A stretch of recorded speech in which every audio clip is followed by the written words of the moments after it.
जोड़ते हैं तब तक गीता को हम नहीं समझ सकते। और इसी कारण यही कारण है कि आज गीता को समझने के लिए बहुत लोग प्रयास किए हैं। साइंटिस्ट हो, डॉक्टर हो, इंजीनियर हो, नास्तिक हो, आस्तिक हो, सब लोग प्रयास कर रहे हैं, लेकिन कोई वास्तव में इसको गीता को नहीं समझ पाया। उसको अपने अपने जो जहाँ तक समझे वहाँ उन्होंने उसको टीका लिख दिया, लेकिन गीता के वास्तविक बातों को किसी नहीं समझा। देखिए, लेकिन प्रभुपाद जी जो है भगवद्गीता यथारूप लिखे एज इट इज, आज हम लोग उसको पढ़ रहे हैं। तो इसीलिए यहाँ पर गीता को समझना है तो इसको हमें जैसे डॉक्टर को हम दवा लेते हैं डॉक्टर के हिसाब से लेते हैं, न कि अपने हिसाब से। उसी प्रकार जो गीता के जो वक्ता हैं श्री भगवान कृष्ण हैं, उनके आदेश, उनकी कृपा के द्वारा ही, उनके आदेश के जब तक हम पालन करेंगे तभी हम गीता को समझ सकते हैं, अन्यथा इम्पॉसिबल। नेक्स्ट, भगवद गीता में किन विषयों पर चर्चा की गई? प्रमुखतः भगवद गीता 5 विषयों की चर्चा करती है। 1 ईश्वर, 2 जीवात्मा, 3 प्रकृति और काल, और फिर कर्म। बहुत ही यस। तो यहाँ पर बताया जा रहा है कि पूरे भगवद गीता में, जिसमें 18 अध्याय 700 श्लोक हैं, तो पूरे गीता में 5 विषय वस्तु इसका दिया गया है। ईश्वर है ना, ईश्वर कौन है, ईश्वर का मीनिंग क्या है ना। और दूसरा है जीवात्मा, आत्मा, हम जीवात्मा है, अब मेरे बारे में है। प्रकृति, प्रकृति क्या है, जिस जगत में हम रहते हैं उसको बोलते हैं भौतिक जगत, भौतिक प्रकृति बोलते हैं, जहाँ पर आकाश है, पृथ्वी है, सारे है ना, समुद्र, नदियाँ हैं, जिस जगत में हम रहते हैं उसको बोलते हैं मटेरियल वर्ल्ड, भौतिक जगत बोलते हैं। चौथा है काल, समय, तो समय भगवान की शक्ति है, जो काल रूप में भगवान सबको नियंत्रण कर रहे हैं। अभी हम बोल सकते हैं कि हम इंडिपेंडेंट हो, हमारे ऊपर किसी का प्रभाव नहीं है, कोई नियंत्रण नहीं है, ऐसा है क्या? नहीं। हम जो लग रहा है कि हम इंडिपेंडेंट हैं, स्वतंत्र हैं, लेकिन भगवान समय के द्वारा, काल के द्वारा हमको नियंत्रण किए हैं। और कर्म, कर्म माने एक्टिविटी, इस जगत में बोलते हैं कर्म क्षेत्र है, इस जगत को क्या बोलते हैं? कर्म क्षेत्र है। यहाँ हम कर्म कर रहे हैं, पाप कमा रहे हैं, पुण्य कमा रहे हैं, भक्ति कमा रहे हैं, यह कर्म क्षेत्र है। जैसे स्वर्ग, स्वर्ग में कर्म क्षेत्र है, स्वर्ग में वो लोग भोग करने के लिए जाते हैं। नरक, नरक क्या है? कष्ट भोगने के लिए जाते हैं। लेकिन भौतिक भूलोक क्या है? कर्म क्षेत्र है।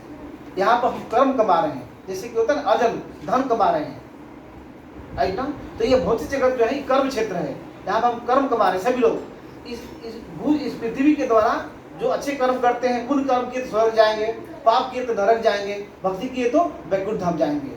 तो यह एक ऐसा प्लेटफॉर्म है कि व्यक्ति अलग अलग प्रकार से कर्म करके अपने कोई व्यक्ति भक्ति करके अपने भगवान के धाम चले जाते हैं, कोई व्यक्ति पाप कर्म करते हैं तो नरक चले जाते हैं, कोई व्यक्ति पुण्य कर्म करते हैं सो जाते हैं। तो ये पृथ्वी भूलोक जो है कर्म क्षेत्र है, यहाँ पर हम कर्म कर रहे हैं और कर्म के परिणाम को भोगना, इसमें हमको भोगना पड़ रहा है।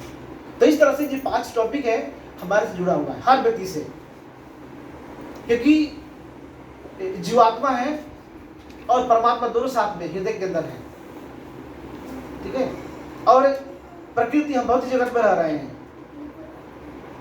और चौथा है काल, हमारा ऊपर काल का भी प्रभाव है। एक समय था कि हम जन्म लिए थे, अभी बाल्यावस्था हमारा समय बीत रहा है, समय बीत रहा है, और ऐसे ऐसा आएगा कि शरीर जो वृद्ध हो जाएगा, नष्ट भी हो जाएगा। और कर्म, हम कर्म ही कर रहे हैं। तो 5 टॉपिक जो है व्यक्ति से जुड़ा हुआ है। तो यही गीता का 5 विषय वस्तु है जो हमसे डायरेक्ट संबंध है जीवात्मा का। नेक्स्ट, कौन भगवद गीता समझने योग्य है? शिष्य की योग्यताएं क्या हैं?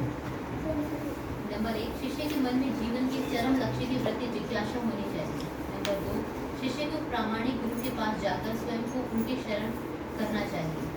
तस्माद् गुरुं परमअध्यक्ष जिज्ञासु श्रेय पुत्र शब्द परिचय कृष्णान ब्रह्मायु स्पष्ट माश्रमय श्रीमद् भगवद गीता 11:3-21 अनुवाद। इसलिए जो व्यक्ति वास्तविक आनंद चाहता है उसे एक प्रामाणिक गुरु की शरण लेकर उनसे दीक्षा स्वीकार करनी चाहिए। प्रामाणिक गुरु की यह योग्यता है कि उसने मन चिंतन द्वारा शास्त्र के निष्कर्ष को आत्मसात किया है और वह अन्यों को उनका ज्ञान दे सकता है, जिन्होंने समस्त भौतिक विषयों का त्याग करके श्री भगवान का आश्रय लिया है।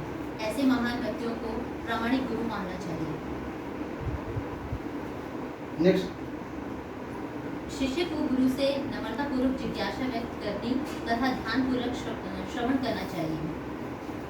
शिष्य को सेवा द्वारा गुरु को प्रसन्न करना चाहिए। तदिति प्रणिपातेन परिप्रश्न सेवा उपदेक्षयन्ति ते ज्ञानस्य सर्वदर्शिनः। भगवत गीता अनुवाद।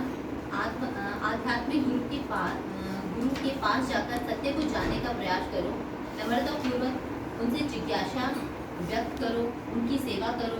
आत्मज्ञानी व्यक्ति तुम्हें यह ज्ञान प्रदान कर सकते हैं, क्योंकि उन्होंने स्वयं को सत्य के दर्शन किए हैं। शिष्य को गुरु में दृढ़ विश्वास होना चाहिए। यस्य देवे परा भक्ति का देव तथा गुरु तस्यैत कथिता अर्था प्रकाशन्ते महात्मनः। श्वेताश्वतर उपनिषद। अनुवाद। जिन्हें श्री भगवान तथा गुरु पर दृढ़ विश्वास है, केवल उन्हीं महात्माओं के हृदय में समस्त वैदिक ज्ञान का सार स्वस्थ प्रकाशित होता है। शिष्य को भगवान श्री कृष्ण का भक्त होना चाहिए।